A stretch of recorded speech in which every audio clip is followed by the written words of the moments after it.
Hi hello friends, நம்ம 1 kg ஜீரக சம்பாவில் பிரியாணி எப்படி செய்யுதுங்கிறது பார்க்கலாம் ஃப்ரெண்ட்ஸ். ஃபஸ்ட்டு வந்துட்டு ஆனியன், பச்சை மிளகா எல்லாமே நம்ம வந்து கட் பண்ணி ரெடியாக வச்சுட்டோம் ஃப்ரெண்ட்ஸ். இப்போ என்னென்னு பார்த்தீங்கன்னா கிராம்பு வந்து எடுத்துக்கோங்க. கிராம்பு வந்துட்டு ஒரு 20 பல் கிராம்பு, அப்புறம் பட்டை வந்துட்டு ஒரு 15 கிராம் பட்டை, ஏலக்காய் வந்து ஒரு 5 எண்ணெய் ஃப்ரெண்ட்ஸ். இதை எடுத்து நல்லா பொடி பண்ணி வச்சுக்கோங்க.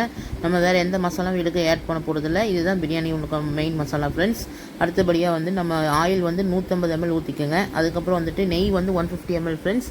நீங்கள் ஃபஸ்ட்டே 150 ml போட்டாலும் சரி, இல்லை தம் உடைக்கும் போது நீங்கள் இப்போ இதில் பாதி போட்டு அப்போ பாதி போட்டாலும் பரவாயில்ல ஃப்ரெண்ட்ஸ், உங்கள் விருப்பம் தான். அடுத்தபடியாக பட்டை 4 பட்டை சும்மா 4 கிராம் போட்டு தாளிச்சிட்டு வெங்காயம் போட்டுக்கோங்க ஃப்ரெண்ட்ஸ். வெங்காயம் நீங்கள் போட்டோடனே வெங்காயம் வந்து நல்லா கோல்டன் ப்ரௌனாக வரணும். வந்ததுக்கப்புறம் வந்து பார்த்தீங்கன்னா பச்சை மிளகா ஆட் பண்ணிக்கோங்க. பச்சை மிளகா ஒரு 5 பீஸ் ஆட் பண்ணிக்கோங்க. கட் பண்ணாமல் ஆட் பண்ணிக்கோங்க ஃப்ரெண்ட்ஸ். ஏன்னா கட் பண்ணிங்கன்னா ரொம்ப காரம் ஏறிடும். அதனால் கட் பண்ணாமல் முழுசாகவே போட்டுருங்க. அதுக்கப்புறம் நம்ம இப்போ அரைச்சி வச்சுருந்த பட்டை கிராம்பு மசாலா வந்துட்டு நம்ம மிக்ஸ் பண்ணிடுறோம். மிக்ஸ் பண்ணிவிட்டு நல்லா வந்து மிக்ஸ் பண்ணிகிட்டே இருங்க ஃப்ரெண்ட்ஸ். மிக்ஸ் பண்ணி அந்த ரா ஸ்மெல் வந்து போயிருங்க, பச்சை வாடை வந்து போயிடும். அது போனதுக்கப்புறம் வந்து இஞ்சி பூண்டு பேஸ்ட் அரைச்சி வச்சுருக்கோம் ஃப்ரெண்ட்ஸ். இஞ்சி பூண்டு பேஸ்ட் வந்து நீங்கள் ஆட் பண்ணிக்கோங்க. ஆமாம், ஆட் பண்ணிவிட்டு நீங்கள் ஆட் பண்ணோடனே அதையும் வந்து நல்லா ஃபுல்லாக வந்து கிண்டிகிட்டே இருங்க. ஹை ஃப்ளேம் வைக்காதீங்க, லோ ஃப்ளேமில் வச்சு கிண்டுங்க ஃப்ரெண்ட்ஸ். அதுக்கப்புறம் தக்காளி ஆட் பண்ணிக்கோங்க. தக்காளி ஆட் பண்ணிவிட்டு நல்லா வந்து ஃப்ரை பண்ணிகிட்டே இருங்க ஃப்ரெண்ட்ஸ். நீங்கள் வந்து மூடி வச்சிடாதீங்க, நல்லா ஃப்ரை பண்ணுங்கள். நல்லா ஃப்ரை பண்ணதுக்கப்புறம் வந்து ஒரு 4 மினிட்ஸ் வந்துட்டு மூடி வச்சுருங்க. மூடி வச்சதுக்கப்புறம் தக்காளி இருக்கிற தண்ணியெல்லாம் வந்து ஃபுல்லாகவே இறங்கிடும், நல்லாவே இறங்கிடும் ஃப்ரெண்ட்ஸ். நீங்கள் பார்க்கும்போதே தெரியும். அதுக்கப்புறம் நல்லா ஒரு கிண்டு விட்டுட்டு நீங்கள் வந்து இப்போ 1 kg சிக்கனை வந்து அதெல்லாம் ஆட் பண்ணிடுங்க. சிக்கனை ஆட் பண்ணதுக்கப்புறம் வந்து நல்லா ஒரு 2 மினிட்ஸ் வந்து அதை நல்லா அப்படியே கரண்டி மிக்ஸ் பண்ணி விடுங்க. மிக்ஸ் பண்ணி விட்டதுக்கப்புறம் வந்துட்டு 2 டேபிள் ஸ்பூன் இது மிளகாய் தூள் ஆட் பண்ணிக்கோங்க. காரத்துக்கு ஏற்ப நாங்கள் காரம் கம்மியாக சாப்பிட்றதுனால 2 ஸ்பூன் ஆட் பண்ணியிருக்கோம். நீங்கள் உங்கள் காரத்துக்கு விருப்பம் ஆட் பண்ணிக்கோங்க. அடுத்தது வந்து உப்பு வந்து பார்த்திங்கன்னா 2 டேபிள் ஸ்பூன் உப்பு நாங்கள் ஆட் பண்ணியிருக்கிறோம். ஏன்னா உப்பு வந்துட்டு கம்மியாக இருந்துச்சுன்னா கூட நம்ம அட்ஜஸ்ட் பண்ணிக்கலாம் ஃப்ரெண்ட்ஸ். ஆனால் அதிகமாச்சுன்னா நம்ம சாப்பிட முடியாது, டேஸ்ட் மாறிடும். அதனால் உப்பு வந்து என்றைக்குமே போடும்போது ஜாக்கிரதையாக போடுங்க. கொஞ்சம் கம்மியானாலும் தப்பு இல்லை ஃப்ரெண்ட்ஸ். அடுத்தது வந்துட்டு உப்பு போட்டதுக்கப்புறம் அதை கிண்டி விட்டுட்டு ஒரு 200 ml தண்ணி வந்துட்டு நீங்கள் அதில் ஊற்றிடுங்க ஃப்ரெண்ட்ஸ்.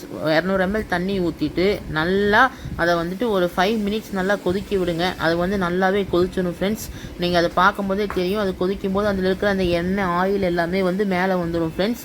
மேலே அந்த சிக்கன் இருக்கிற ஆயில் எல்லாமே மேலே வந்து சூப்பராகிடும். அதுக்கப்புறம் வந்துட்டு கேர்டு ஆட் பண்ணிக்கோங்க. தயிர் 200 ml தயிர் ஆட் பண்ணிக்கோங்க ஃப்ரெண்ட்ஸ். தயிர் ஆட் பண்ணிட்டு நல்லா கிண்டி விடுங்க. கிண்டி விட்டதுக்கப்புறம் வந்து மல்லி புதினா ஒரு கட்டு 10 ரூபாய்க்கு கேட்டிங்கனாலே கொடுப்பாங்க. 10 ரூபாய்க்கு மல்லி, 10 ரூபாய்க்கு புதினா, அதை வந்து ஆட் பண்ணிக்கோங்க ஃப்ரெண்ட்ஸ். ஆட் பண்ணி விட்டுட்டு மூடி வச்சுருங்க. நல்லா கொதிக்கும், நல்லா கொதிச்சு சூப்பராக வரும் ஃப்ரெண்ட்ஸ். இந்த சமயத்தில் நீங்கள் என்ன பண்ணுங்கன்னா நீங்கள் வந்து தண்ணி ஆட் பண்ணி வச்சுருங்க. இப்போ தண்ணி எப்படி ஆட் பண்ணணும்னா, அரிசி வந்து நீங்கள் 1 கப்பு யூஸ் பண்ணுறீங்கன்னா அந்த 1 கப்புக்கு 2 கப் வந்து நீங்கள் தண்ணி யூஸ் பண்ணணும். நீங்கள் அரிசியை அளந்து கரெக்டாக அந்தளவுக்கு ஆட் பண்ணிக்கோங்க ஃப்ரெண்ட்ஸ். நல்லா உங்களுக்கு சூப்பராக வரும். நீங்கள் அது நல்லா தண்ணி வந்து கொதிச்சிடும். கொதிச்சதுக்கப்புறம் வந்து நீங்கள் அரிசி அதில் ஆட் பண்ணிக்கோங்க. அரிசி ஆட் பண்ணிவிட்டு அதை வந்து மூடி வச்சுருங்க ஃப்ரெண்ட்ஸ். மூடி வச்சுட்டு நீங்கள் ஒரு 2 மினிட்ஸ் ஒருக்கா வந்து அதை திறந்து எப்படி இருக்குங்கிறது பார்த்துக்கோங்க. இப்போ நம்ம மூடி வச்சுட்டோம். மூடி வச்சுட்டு இப்போ பார்த்தோன்னே 60% வந்து வந்துச்சு ஃப்ரெண்ட்ஸ். இந்த 60% வந்ததுக்கப்புறம் என்ன பண்ணுறீங்கன்னா தம் போட்டுருங்க. ஏன்னா இதுதான் வந்து சரியான தருணம் தம் போடுறதுக்கு. நீங்கள் அதை கிண்டும் போதே உங்களுக்கு தெரியும், அரிசியெல்லாம் வந்து கொஞ்சம் நல்லாவே வந்துருச்சுங்க. முக்காப்போ தான் வந்துருச்சு. நீங்கள் அதுக்கப்புறம் தாராளமாக தம் போடலாம் ஃப்ரெண்ட்ஸ். தம் போட்டுருங்க. அவ்வளோதான். தம் போட்டிங்கன்னா நீ வந்து பிரியாணி வந்து ரெடி. இப்போ நம்ம வந்து தம் போட்டு கிட்டத்தட்ட பார்த்திங்கன்னா ஒரு 16 நிமிஷம் தம் போட்டு விட்டுருங்க ஃப்ரெண்ட்ஸ். நாங்கள் இப்போ 16 மினிட்ஸ் ஆயிடுச்சு. 16 மினிட்ஸ் கழித்து நான் வந்து இப்போ தம் உடைக்க போகிறேன். பாருங்கள் ஃப்ரெண்ட்ஸ், தம் உடைக்கலாம் எப்படி இருக்குதுன்னு பார்ப்போம். வாவ் பாருங்களேன், தம் உடச்சோன்னே சும்மா ஆவி பறக்க அருமையான சிக்கன் பிரியாணி ரெடி ஆயிடுச்சு ஃப்ரெண்ட்ஸ். சும்மா சூப்பராக இருக்குது. இப்போ தம்மு வந்து உடச்சிடலாம் ஃப்ரெண்ட்ஸ். நாங்கள் ஃபஸ்ட்டே எல்லா நெய்யும் ஊற்றுனதுனால இப்போ நான் வந்து நெய் ஆட் பண்ணல. ஏன்னா நெய் அதிகமாக ஊற்றினீங்கன்னா கொமட்டிடும் ஃப்ரெண்ட்ஸ். அது ஒரு டேஸ்ட்டும் வேறு மாதிரி போயிடும். அதனால் நெய் அளவாகவே ஊற்றுங்க. பாருங்கள் எவ்வளோ அழகாக, எவ்வளோ சூப்பராக அருமையான ஒரு சிக்கன் பிரியாணி ஃப்ரெண்ட்ஸ் ரெடி. வாங்க கண்டிப்பாக சாப்பிட்லாம். நீங்களும் ட்ரை பண்ணுங்கள் ஃப்ரெண்ட்ஸ். ட்ரை பண்ணிவிட்டு டேஸ்ட் எப்படி இருக்குதுன்னு சொல்லுங்கள். இப்போ நம்ம டேஸ்ட் எப்படி இருக்குதுன்னு பார்ப்போம். பாருங்கள் ஃப்ரெண்ட்ஸ், அழகாக சிக்கன் பிரியாணி வந்து பீஸோடு எடுத்து நம்ம தட்டில் வச்சாச்சுங்க. வச்சுட்டு அதுக்கப்புறம் வந்து நம்ம சிக்கன் சிந்தாமணி செஞ்சோம் இல்லைங்களா, இந்த வீடியோவும் முன்னாடி இந்த சிக்கன் சிந்தாமணி எப்படி செய்யுதுங்கிறது முன்னாடி வீடியோவில் நான் அப்லோட் பண்ணிப்பேன் ஃப்ரெண்ட்ஸ். அதையும் நீங்கள் பாருங்கள். அதுவும் ரொம்ப சிம்பிளானதான். சிக்கன் சிந்தாமணி செஞ்சாச்சுங்க. அடுத்தது வந்து ரைட்டா வச்சாச்சு. ரைட்டா வந்துட்டு செம டேஸ்ட்டாக இருக்கும்.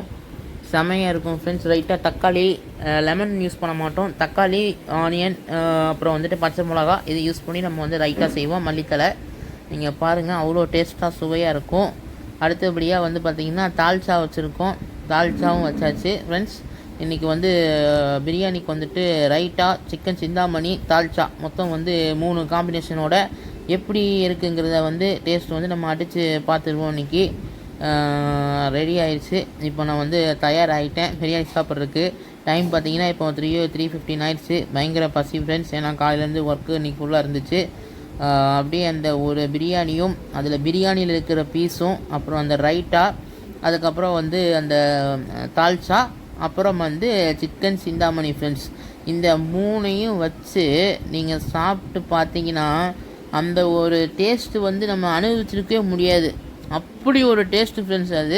அது நாக்கில் வந்து அப்படியே நிற்கும். நீங்கள் சாப்பிட்டதுக்கப்புறமும் ஒரு 2 மணி நேரம் அந்த டேஸ்ட்டு நிற்கும். அப்படின்னா அது உண்மையிலேயுமே சூப்பரான விஷயம் ஃப்ரெண்ட்ஸ். இன்றைக்கி பிரியாணி அருமையாக வந்துடுச்சு. நான் எதிர்பார்க்கல, சூப்பராக வந்துடுச்சு ஃப்ரெண்ட்ஸ். நீங்களும் ட்ரை பண்ணுங்கள். ட்ரை பண்ணி எப்படி என்ன டேஸ்ட்டாக இருக்குது